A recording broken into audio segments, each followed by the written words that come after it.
जनता पक्ष कुठे वाढवला? भारतीय जनता पक्ष वाढवण्याचं काम या महाराष्ट्रामध्ये गोपीनाथराव मुंडे, एकनाथराव खडसे,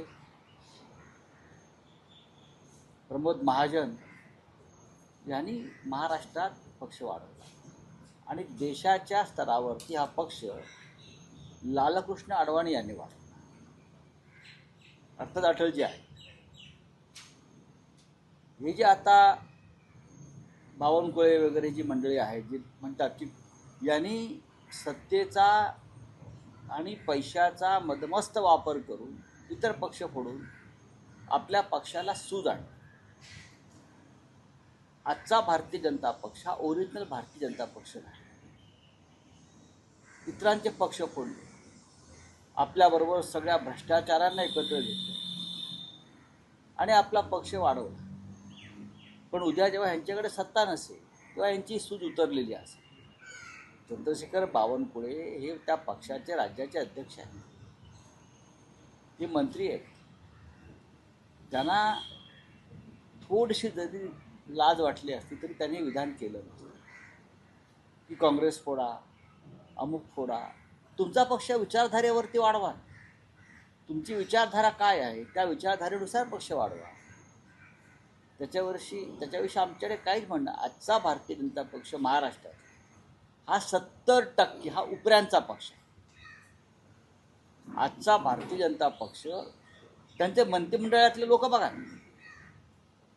कोण आहेत? सगळे मूळ लोक बाजूलाच आहेत. त्यांनी विधान परिषदेमध्ये ज्यांना घेतलेलं आहे किंवा ज्यांना विधानसभेत तिची तिकीटं देऊन निवडून आणले, हे सगळे लोक किमान 70 ते 75% लोक हे उपरे आहेत, बाहेरचे आहेत. त्यांचा भारतीय जनता पक्षाच्या विचारधारेशी काही संबंध नाही. या लोकांनी मोदींवर टीका केलेली आहे, या लोकांनी वीर सावरकरांवर टीका केली आहे, या लोकांनी संघावर टीका केलेली आहे, या लोकांनी संघाची अवहेलना हाफचड्डीवाले वगैरे अशा पद्धतीने केलेली आहे. हे सगळे लोक घेऊन तुम्ही तुमचा पक्ष वाढवता. तुम्हाला लाज वाटली पाहिजे हो. आणि एवढं करून सुद्धा यांची भूक भागत नाही. फक्त फोडा फोडा आणि फोडा.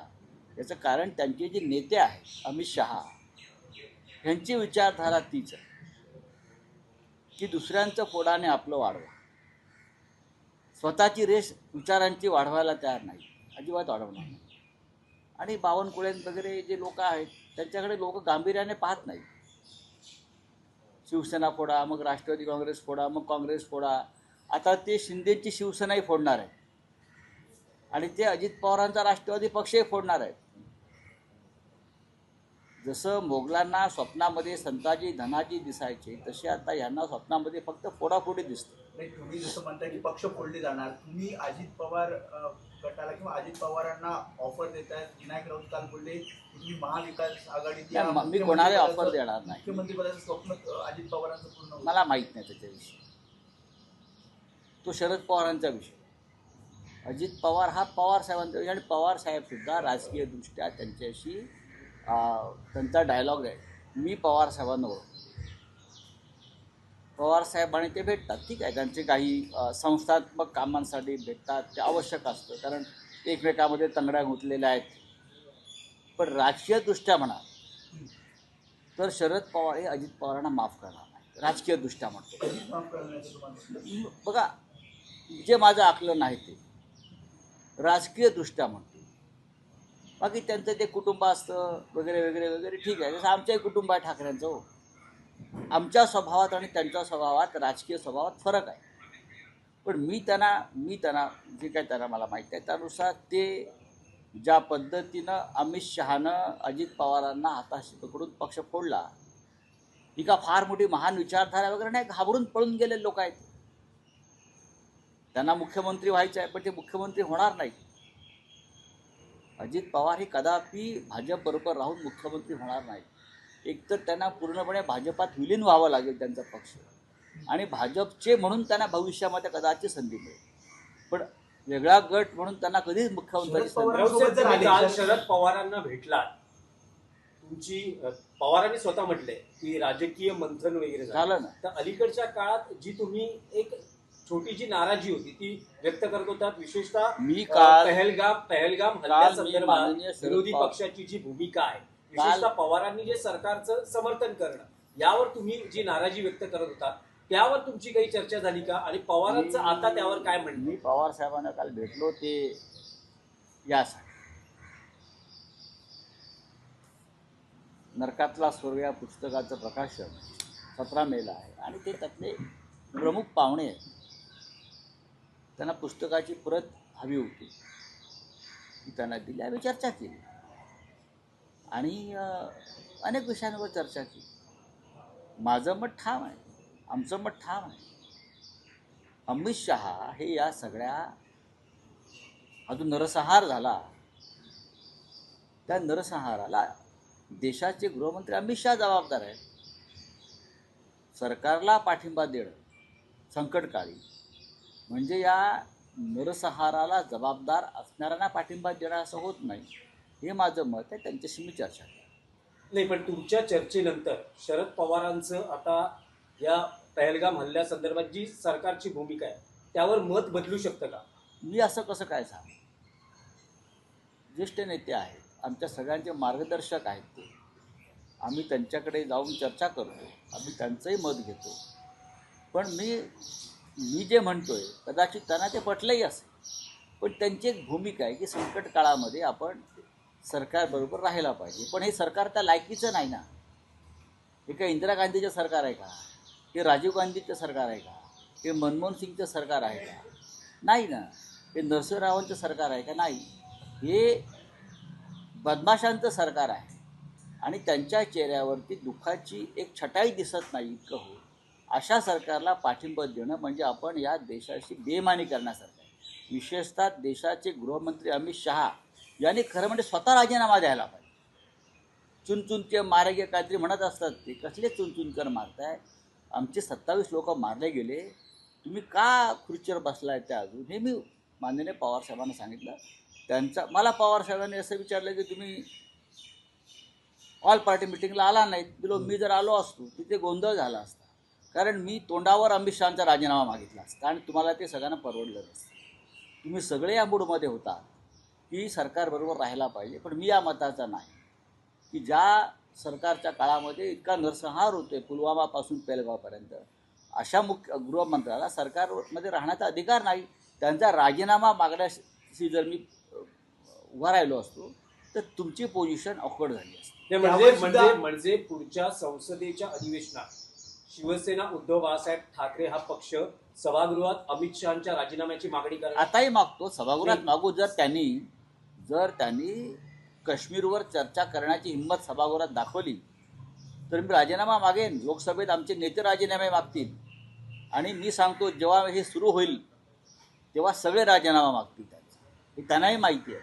म्हणजे शरद पवारही राजीनामा मागतील. बघा, ज्याला या नरसंहाराचा प्रचंड तिटकारा आलेला आहे किंवा नरसंहाराविषयी जे अस्वस्थ आहेत ते गृहमंत्र्यांचा राजीनामा मागतील. राऊतसाहेब, राहुल गांधींनी काँग्रेस पक्षाकडून भूतकाळात ज्या चुका झाल्या त्याबद्दल माफी मागितलेली आहे. विशेषतः जे पंजाबमधलं ब्ल्यू स्टार ऑपरेशन आहे त्याबद्दल त्यांनी खेद व्यक्त करताना असं म्हटलंय की त्यावेळेस मी राजकारणात नव्हतो, पण आता या सगळ्या घटनांबद्दल मी माफी मागतो. नाही, राहुल गांधींची ती एक भूमिका कायम राहिली आहे, चुकांची माफी मागणं, आणि त्याच्यामध्ये काय चुकीचं नाही. याच्यापासून नरेंद्र मोदी आणि अमित शहानी काय शिकायला पाहिजे? नरेंद्र मोदी आणि अमित शहा यांनी या तरुण नेत्यापासून काही शिकायला पाहिजे. ते हेच की चुका कबूल केल्या पाहिजेत मोकळेपणानं. ती लोकशाही आहे आणि लोकभावनांचा आदर केला पाहिजे. आज संपादकीयमध्ये तुम्ही म्हणताय की संजय शिरसाटांचं तुम्ही वक्तव्य घेतलं, शकुनी अजित पवारांना शकुनी म्हणतात ते मी नाही म्हणालो ते- शकुनी. नाही, संजय शिरसाट असं बोलले. त्यानंतर तुम्ही आता असं बोलत की ते देवेंद्र फडणवीसांना दुर्योधन म्हणले. म्हणू शकतात. मागे पुढे बघणार. जर ते अजित पवारांना शकुनी म्हणतात त्यांची कामं होत नाही म्हणून, या सरकारचे मुख्यमंत्री कोण आहेत? मिस्टर फडणवीस आहेत. उद्या हेच लोक फडणवीसांना दुर्योधन म्हणायला कमी करणार नाही. आम्ही यांना ओळखतो, यांची मानसिकता ओळखतो, सगळं आम्हीच त्यांना ओळखतो. अजून फडणवीस आणि अजितदादांनी यांना ओळखलेलं नाही आहे. पवारांमध्ये नाराजी आहे. एकनाथ शिंदे स्वतःला माजी मुख्यमंत्री म्हणून घ्यायला तयार नसतील तर त्यांनी स्वतःला सदैव भावी मुख्यमंत्री म्हणून घ्यायला हरकत नाही असंही तुम्ही सामनात म्हटलं. हो, कारण ते माजी मुख्यमंत्र्यांच्या गौरव सोहळ्याला गेले नाही. आम्ही गेलो नाही सोडून द्या, आमचे वैचारिक मतभेद आहेत, पण त्यांच्याच सरकारचा कार्यक्रम होता आणि ते गेले नाहीत. कारण याचा अर्थ ते स्वतःला माजी मुख्यमंत्री म्हणून त्यांनी स्वतःला स्वीकारलेलं नाही. आणि ते ताजे माजी मुख्यमंत्री आहेत. आमचे तर जुने आहेत सगळे.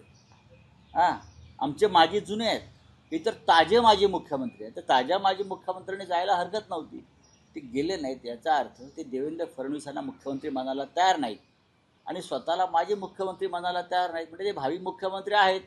आता देवेंद्र फडणवीसांनी त्याच्यापासून सावध राहिलं पाहिजे. की संजय शिरसाट यांनी असं म्हटलं की महाविकास आघाडीचं सरकार ज्या वेळेस होतं त्यावेळेसही अजित पवार हे अर्थमंत्री होते आणि निधी वाटपावरून जो अनुभव आम्हाला यायचा तोच आता आम्हाला महायुती सरकारमध्येही होतोय. म्हणजे निधी वाटपात जो दुजाभाव होता किंवा निधी त्यांना न मिळणं होतं एक तेच आता अनुभवाला मिळतंय. एक लक्षात घ्या, अजित पवार हे डेप्युटी सीएम आहेत, उपमुख्यमंत्री आहेत, अर्थमंत्री आहेत आणि मुख्यमंत्री देवेंद्र फडणवीस आहेत. देवेंद्र फडणवीस यांची या सूचना असल्याशिवाय अजित पवार हे करणार नाहीत. म्हणजे हा संघर्ष अजित पवार असा नसून शिंदे गट विरुद्ध फडणवीस असा आहे. मुख्यमंत्री हे सर्व आहे. मुख्यमंत्र्यांच्या आदेशाशिवाय सूचनेशिवाय अजित पवार ह्या लोकांचा असा बूच लावू शकत नाहीत, बांबू घालू शकत नाहीत. तो घातलेला आहे. म्हणजे देवेंद्र फडणवीस आणि त्यांचे वरचे नेते हे या पाठीशी आहेत सगळ्या. हळूहळू तुम्हाला कळेल. देवेंद्र फडणवीस हे काय फार सरळ राजकारणी नाही आहेत ना आमच्यासारखे. कृषि मंत्री चला हिंदी में बोलिए. सर, हिंदी में जानना चाहेंगे ऑपरेशन ब्लू स्टार को लेकर राहुल गांधी का एक बड़ा बयान आया है. उन्होंने कहा कि 1984 में जो घटना हुई थी उसके लिए कांग्रेस की जो गलतियां हुई है उसको हम मानने के लिए तैयार है. उन्होंने ये भी कहा है आगे ज्वाइन करते हुए कि उस समय जो है हम राजनीति में नहीं थे, हालांकि गलतियां हुई है. राहुल गांधी जी एक साफ सुथरे दिल के राजनेता है. वो अपनी गलती मान लेते हैं, हमने देखा है. ऐसे नेता राजनीति में देश के हैं, ये हमारा भाग्य है. जिस ऑपरेशन ब्लू स्टार के बाद इस देश में हमने एक प्रधानमंत्री को खोया है, आर्मी के जनरल को खोया है, लेकिन वो उस वक्त की ज़रूरत थी. लेकिन राहुल जी ने आज ये बात स्वीकार की कि गलती थी, मैं राजनीति में नहीं था. गलती मानना राजनीति में ये बड़ी बात है, बड़ी दिल की बात है.